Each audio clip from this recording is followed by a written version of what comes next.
Ever since Pastor Linda asked me to speak about National Coming Out Day, October 11th, and our church officially becoming Welcoming and Affirming Congregation, all I've been able to think about is storytelling, specifically the transformative power of sharing our stories for both the storyteller and the listener. So as I share a part of mine and Pastor Jen's story, hopefully you'll see the importance storytelling had and has in LGBTQIA people coming out as their authentic selves, and the importance storytelling had in FBCM becoming a welcoming and affirming congregation. Because truly, without people sharing their stories, I really don't honestly think we would have gotten there when we did. 31 years ago, Jen and I met and started dating while at Eastern, a private Christian college. We weren't out because it wasn't safe. Monday through Friday was an oppressive time of attending classes and trying to stay under the radar. But thankfully, Jen and I started attending CBC, Central Baptist Church of Wayne. At Eastern, CBC had the reputation of being the gay church, kind of like our reputation. CBC had some gay folks and wonderfully influential straight allies, including Peggy Campolo. And remember her name because later in this story, we'll meet her brother, who played a crucial role in our church becoming welcoming and affirming. CBC had a gay group, CBC Concerned, which was very much like our community ministry circle. I'll never forget attending a CBC Concerned barbecue at a lesbian couple's home and thinking I am in the most glorious Twilight Zone. Truly, two lesbians owning a home with all these church people around, and everything's okay. I want this. I want to be Sally and Reedy. We were blessed at CBC to be there in 1993 when AWAB, the Association of Welcoming and Affirming Baptists, was formed, and CBC was going through the process of becoming welcoming and affirming. Jen and I attended a few discussions and trainings, and these experiences would be enormously beneficial when our church, FBCM, would go through the same process some 14 years later. Fast forward now a few years. Jen graduated from seminary and was set to become the associate pastor at First Baptist Cherry Hill, where for the last few years she had been doing her field ed. Jen was outed, and the senior pastor, whom Jen had a really good relationship with, told her he couldn't work with her. It wasn't personal, it was theological, he said, and he asked for her resignation. Folks, 1998 was a really, really tough year. Jen was heartbroken. She just lost her job. We'd lost our church family for the last few years. Her ordination and her calling to ministry that she'd had literally since she was 12 years old seemed impossible. And I was angry. I was so very, very angry. But thankfully, a woman at Cherry Hill had a friend who told her to tell Jen to come to First Baptist Moorestown, where he attended. It might be a better fit for her, he said. So if all of you have been wondering for the last several years who's responsible for this, it's Les Anderson. You can blame Les Anderson. Jen came home after visiting FBCM for the first time in '98, and I asked her, how'd it go? She said, really nice, genuine people, but there was an interim. They have a new pastor starting next week. I say to her, were there any gay people? No, I don't think so. Not even in the choir? No, I don't think so. So you'd be the only gay? Are they a part of AWAB? No, I don't think so. So now everyone, warning signs are going off in my head, and I'm hearing, danger, Will Robinson, danger. Let's hightail it back to CBC. Jen had another idea. I was adamant that we had to go back to CBC where it felt safe. Jen felt just as strongly that she wanted to be actively involved in a church family, where she could attend a Thursday night Bible study and wasn't driving on the Schuylkill at rush hour. I just knew the other shoe was going to drop. But here we come, FBCM. After attending FBCM for about 6 months and healing, Jen decided she wanted to join the church and went before the diaconate. She told them that she's gay, and if there's a problem, to let her know now before she got hurt. She was overwhelmingly accepted, and 2 members of the diaconate, who could have been her father and grandfather, Hal Cooper and Bill Emmons, hugged her, welcomed her, and told her if she had any problems with anyone in the church, come see them. I started attending in 1999, on and off, And my anger started to subside, though I was still waiting for the other shoe to drop. I didn't think I'd feel entirely safe until the church publicly came out as welcoming and affirming. I wanted it to happen overnight, but the process took a while. The church started questioning why we needed to take that official step when we already were welcoming and affirming to LGBTQIA folks. And if we did, what's going to happen? Will we become the gay church? Will we lose members? Will our tithes and offerings plummet?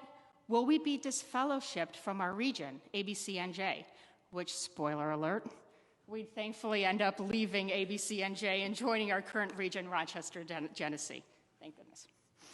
As we mulled through these questions and concerns, and the church decided it would like to proceed with discussions and education through studies, book and biblical, the congregation was told very explicitly that this process and decision of becoming welcoming and affirming needed to come from and be led by the congregation.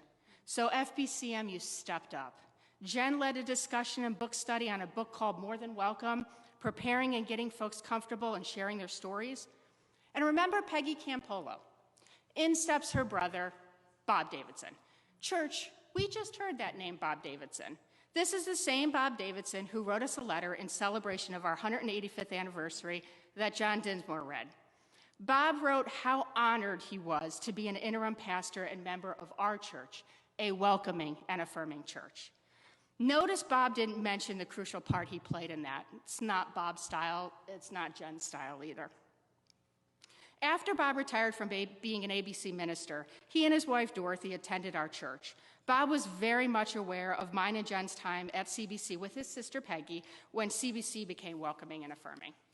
Bob and Jen got together and planned a 6-week study, and I honestly can't think of two better people to lead it. Everyone loved Bob, and they related to and respected him. He's a lifelong pastor, and even though she'd disagree, his wife Dorothy was the quintessential pastor's wife. Unlike this, though, if Amy's here, though I do make a mean strawberry drop biscuit, Amy, you can vouch for me. Bob and Dorothy had kids and grandkids they adored. The church also loved Jen, who at this point had been leading youth group, been on various boards, Christian Ed, Outreach, Diaconate. Their study plan. Bob would take the lead on the biblical and theological aspects by sharing his scholarly expertise and providing the group with a different, more inclusive, though still biblically rooted, way to interpret the clobber passages, those used to condemn homosexuality. And Jen would provide the personal human aspect through the sharing of her stories, experiences, hurts, and losses. So this was personal and theological. For 6 weeks, members of FBCM met one floor down with our chairs in a circle. The first meeting, I was scared. Still waiting for that other shoe to drop, even though I knew we'd been loved, welcomed, and affirmed over the last 9 years at FBCM. But as Jen continued to come out and share stories, that transformative power of storytelling took over. 3 things happened. First, as they listened to Jen, you could actually physically see people's postures starting to relax, and they felt comfortable to open up. More gay people, me, Terry and Leslie, Steve and Dean started sharing our stories, struggles, and hurts, and hopes.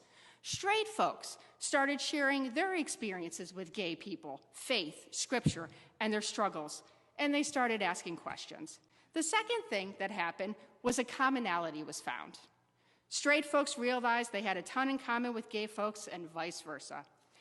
Ooh. The third thing that happened was this was no longer just a theological issue or stance to be voted on. The theological became personal. So when our congregation held the vote, we weren't just voting on whether we would come out as an official welcoming and affirming congregation. We were, in essence, voting on publicly for all of the world to see, welcoming and affirming Steve and Dean, Sandy and Jen, Terry and Leslie, and Sherman, and all of those to come. Sam, Judy, Euphemio, Tom, Adam, Bev, Leela, Eileen, and everyone else, Carol, and everyone else I've missed. And you know what? The vote passed overwhelmingly. And that theological did become personal, and the other shoe didn't drop. And just out of curiosity, with a show of hands, who was at that 6-week Bible study here, and who was present at that vote? And folks, if you're online and you're watching, give a little like or a comment. Please keep your hands up. If there's only one thing I could get everyone to remember about our church becoming welcoming and affirming, and it's that you, the congregation, the Church of FBCM, we did that. You did that through listening to one another.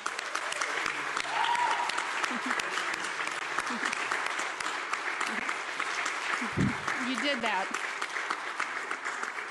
The church, we did that through listening to one another, sharing our stories with one another, and be willing to be transformed and find that commonality among us. We did that. And for those of you who are here now, you continue to welcome and affirm us as we serve on the leadership team, staff, and various ministry circles. So on this National Coming Out Day week, whether you are a Peggy Campolo, a Sally and a Reedy, a young college-age closeted Jen or Sandy who was outed, or an adult Jen or Bob Davidson, I encourage you to share your story. If you don't feel safe sharing your story, reach out to Pastor Jen or Pastor Linda. They are a safe space. While you are sharing your story, 2 things, and I'm serious about this. The first is take care of yourself and stay hydrated. If you've ever had a session where you've spoken to Linda, a counseling session, she will say to you at the end, stay hydrated. And it's true, something physically happens to you. I'm really parched right now. The second thing can be found in Jen's wallet. No, it's not money.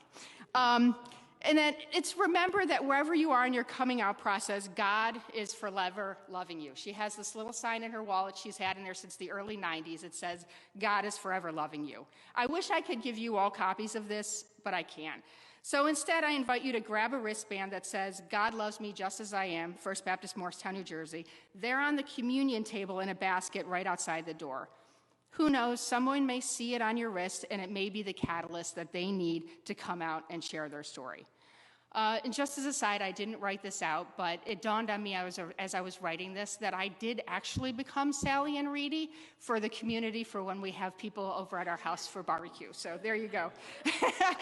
Thank you for listening to my story. I hope you were transformed in some way, and happy National Coming Out Day.